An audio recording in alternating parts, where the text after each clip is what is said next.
नमस्कार। राजस्थान की तमाम फटाफट खबरों में आपका स्वागत है। राजस्थान की खबरों के लिए आपसे निवेदन कि यदि आपने हमारे चैनल को सब्सक्राइब नहीं किया तो कृपया करके आपके अपने चैनल को सब्सक्राइब कर लें तो ताकि बढ़ते हैं आज की बड़ी खबर की ओर, राम जन्म महोत्सव के बारे में। जी हाँ, आज श्री राम नवमी का त्यौहार पूरे देश में धूमधाम से मनाया जा रहा है। उसी उपलक्ष्य में राम जन्म महोत्सव के अवसर पर राजस्थान की राजधानी जयपुर में भगवान श्री राम की शोभा यात्रा निकाली जाएगी। शोभा यात्रा में शामिल होने के लिए बड़ी संख्या में लोग परकोटे में जाएंगे और शोभा यात्रा की शोभा बढ़ाएंगे।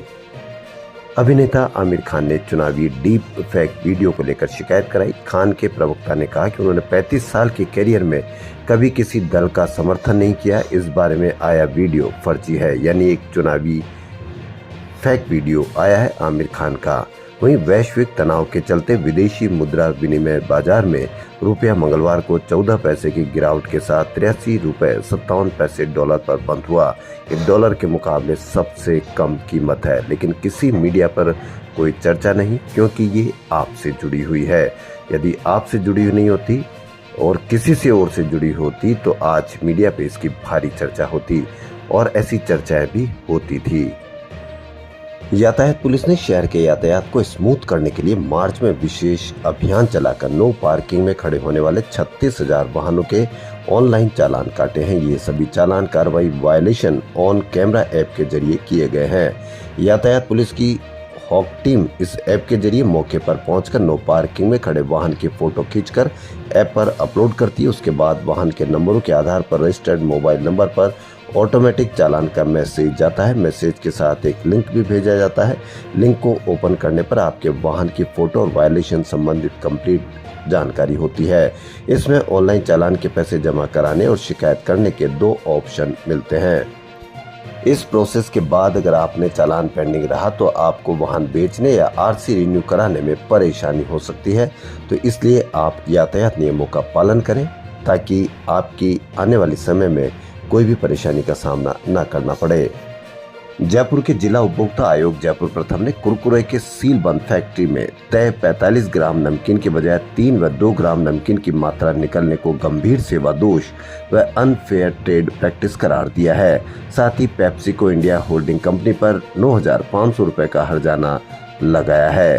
तो जागो ग्राहक जागो। यदि आपके साथ भी ऐसा ही कोई धोखा होता है या किसी और कंपनी के द्वारा ऐसा किया जाता है तो आप तुरंत उपभोक्ता आयोग में जाएं ताकि आपको राहत मिल सके और ऐसी गंभीर सेवा दोष और अनफेयर ट्रेड करने वाले लोगों को सबक मिल सके।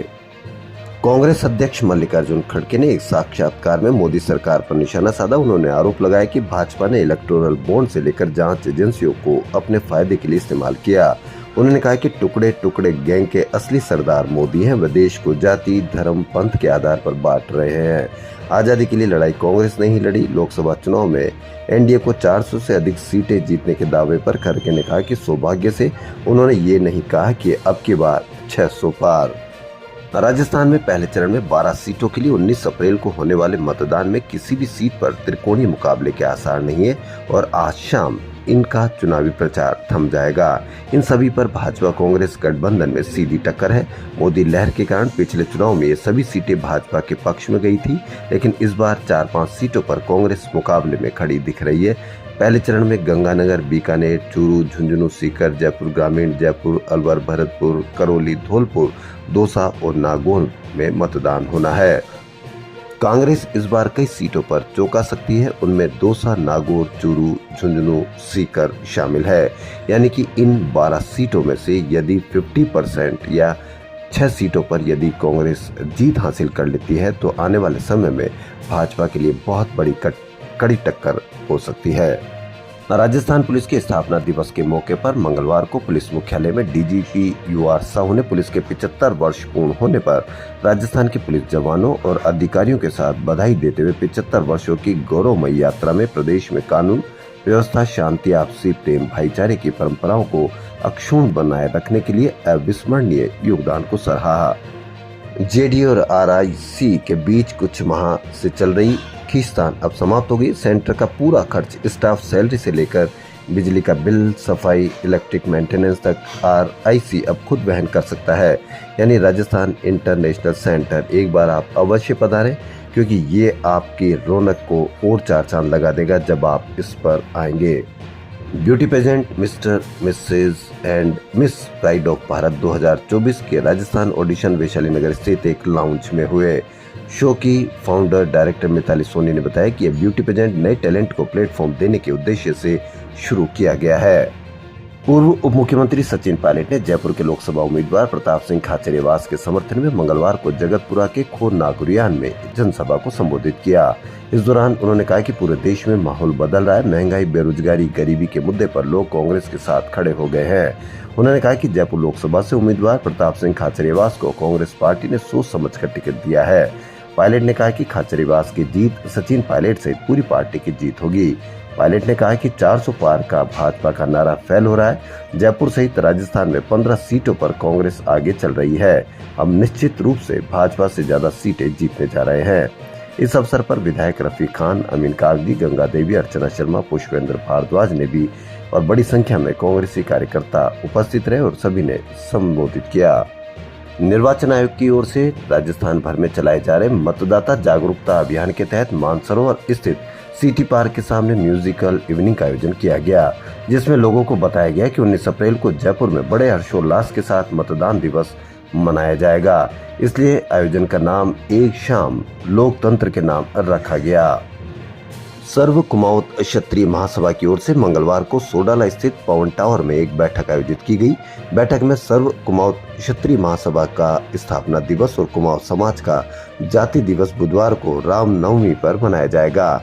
इस मौके पर प्रभु श्री राम की शोभा यात्रा झोटवाड़ा स्थित तेजाजी मंदिर से निकाली जाएगी।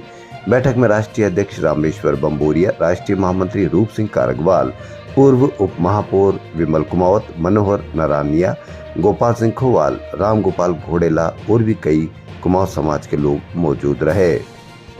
राजस्थान में OPS लागू करने के मामले को लेकर केंद्रीय वित्त मंत्री निर्मला सीतारमण ने पूर्व में गहलोत सरकार और कांग्रेस को घेरा। सीतारमण ने पूर्व में गहलोत सरकार और कांग्रेस को बताया कि राजस्थान की भाजपा सरकार ने 100 दिन की कार्य योजना पर काम कर ERCP और PKC लिंक योजना समझौता किया। वहीं पूर्व मुख्यमंत्री अशोक गहलोत ने केंद्रीय मंत्री गजेंद्र सिंह शेखावत पर आरोप लगाया कि वे ERCP को राष्ट्रीय प्रोजेक्ट में शामिल नहीं करवा पाए। पीएम मोदी ने ERCP को राष्ट्रीय योजना घोषित करने की घोषणा की थी। उस समय पूर्व मुख्यमंत्री वसुंधरा भी मौजूद थी, लेकिन सत्ता में आने के बाद मोदी अपना वादा भूल गए। गहलोत अजमेर में कांग्रेस प्रत्याशी के समर्थन में आजाद पार्क में जनसभा को संबोधित कर रहे थे। गहलोत ने कहा कि भाजपा के 24 सांसदों से पूछो कि दिल्ली में आपका राज है, आपने राजस्थान के लिए क्या किया। वित्त मंत्री के पति ने कहा कि ये इलेक्टोरल बॉन्ड घोटाला हिंदुस्तान का नहीं, दुनिया का सबसे बड़ा घोटाला है। इससे बड़ा सर्टिफिकेट क्या चाहिए।